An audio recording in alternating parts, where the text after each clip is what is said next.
The sun was just starting to peek over the vast fields near Thymbra, not far from Sardis. Dust swirled in the air, and thousands of soldiers stood quietly, holding their spears, shields, and bows. This wasn't just any battle. It was a showdown that would determine the future of Asia Minor. On one side was King Croesus of Lydia, wealthy, proud, and self-assured. His army was huge, filled with heavy infantry and strong cavalry, all trained to take down foes in direct combat. Croesus believed that having more soldiers meant victory. After all, gold could buy success. On the opposing side was Cyrus of Persia. He didn't wear shiny armor or make grand speeches. Instead, he had calm eyes and a steady demeanor. Cyrus understood something that Croesus didn't. Strength alone doesn't win wars. It's all about strategy. Croesus had a significant edge, his cavalry.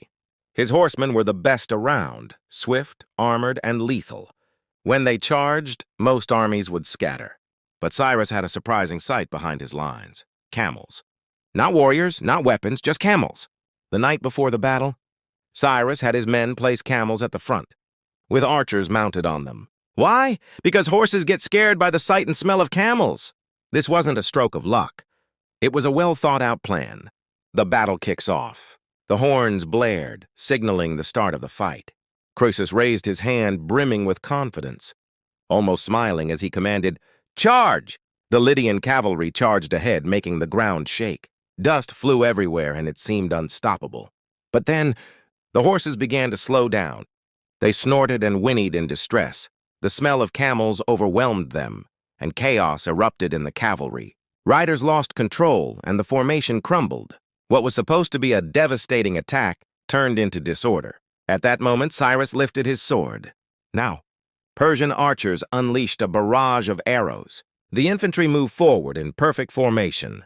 Cyrus had organized his army in a way that broke from tradition. Instead of a flat line, he arranged them deep and flexible, ready to encircle the enemy rather than engage in a head-on clash. The Lydian infantry pushed forward, but their cavalry, meant to defend them, was ineffective. Gradually, the Persian forces closed in from the sides.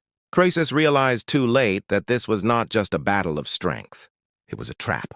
As the sun rose higher in the sky, the Lydian army began to falter. Soldiers dropped their shields, some fled, and others surrendered.